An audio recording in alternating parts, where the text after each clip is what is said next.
What I find super interesting is analyzing data and watching people that have analyzed data for the first time or, relatively inexperienced and sort of seeing all of the challenges that you have to face. It sort of seems when you look at data or somebody tells you about it, it seems on face value that it's very easy to actually do and to look at.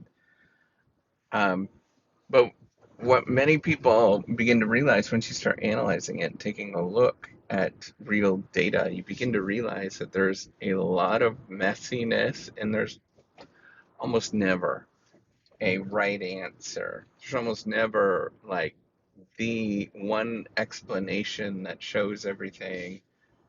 Um, and I think it's fascinating in the weaknesses of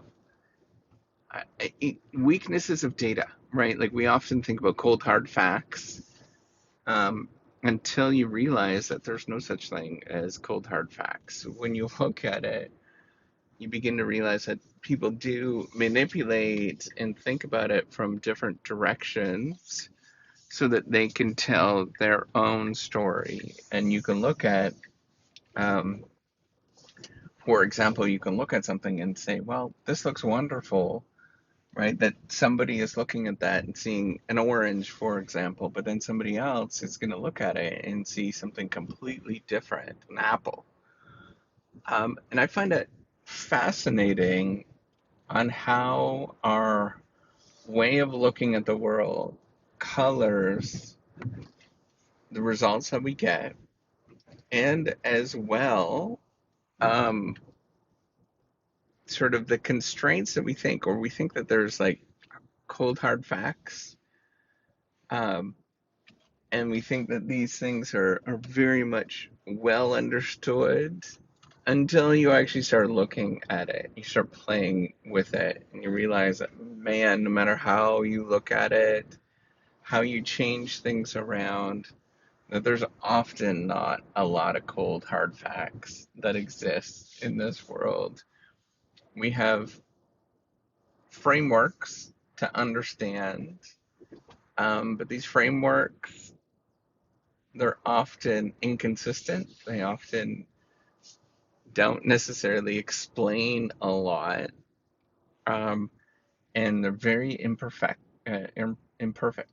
And when you actually start to look at real data, you begin to think that, man, what are we doing here? This is such a mess. I don't even. You go through all these sort of emotions where you're just like, I don't know what I'm doing, and you want to throw up your hands. You think everything that you're doing is wrong, like all this kind of stuff, right? Um, but in reality, it's just that's what it is, and you have to sort of demonstrate something that illustrates what the data is actually showing. Um, and it's just what I'm getting at. It's just damn hard to look at data. Um, and there is many angles you can take in many different directions, and none of them are wrong or right. But the only thing that you could sort of pursue data with is just try to be as truthful as you possibly can. Um, Try to pursue things with the effort of truthfulness, in the sort of mission of truthfulness, knowing that you will never get there, and it's always going to be messy, and it's always going to be incomplete, and you're never going to know what the right answer actually is. It's just fascinating at the end of the day. It's just absolutely fascinating. All right, take care and have a wonderful day.